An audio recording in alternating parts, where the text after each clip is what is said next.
మాది ఎన్టీఆర్ జిల్లా ఉత్సవాయ మండలం పెదమోదుపల్లి గ్రామం. నా పేరు నందమూరి శ్రీనివాసరావు. కారంపూడిలో బొమ్మన వీరసైదులు గారు నేను ఫోన్ లో కాంటాక్ట్ జరిపోయింది. ఇలా ఒక విత్తనం వేసుకొని నేను చెప్పాను. వీగానే విత్తనం ఇచ్చారు.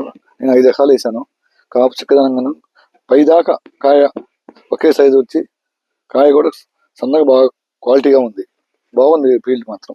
ఈగ విత్తనం రంగు కానీ క్వాలిటీ చాలా బాగుంది. సన్నగాను మార్కెట్ లో హై రేట్ గా పనికొస్తుందని నేను అనుకుంటున్నాను.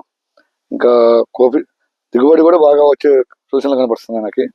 నేను 5 ఎకరాల పొలంలో ఈగన విత్తనం వేసాను. ఈ కనపడే ఏరియా ఎంత నాది. ఈ 5 ఎకరాలు గ్రోతింగ్ కానీ ఇవన్నీ బాగున్నాయి. 4 నుంచి 5 అడుగులు పెరుగుతుంది చెట్టు. పండుగ వచ్చి బాగా ముదురు పచ్చికాయ కూడా బాగుంది. బ్లాక్ పూర్తి బ్లాక్ గా ఉందండి. దానివల్ల పుల్ నిండు కలర్ వచ్చింది. ముదురు లేదండి చిట్టాకు. చూడండి ఇప్పుడు వరకు కూడా ఆకు మంచిగా ఉంది. పండుగ ముదురు ఎరుపు ఉంది. పచ్చికాయ బ్లాక్ లో బాగా బ్లాక్ ఉండదండి.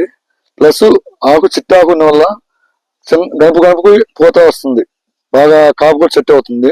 2 సెగ్మెంట్ క్వాలిటీలో తేజ వెరైటీలో ఇది బెస్ట్ క్వాలిటీ.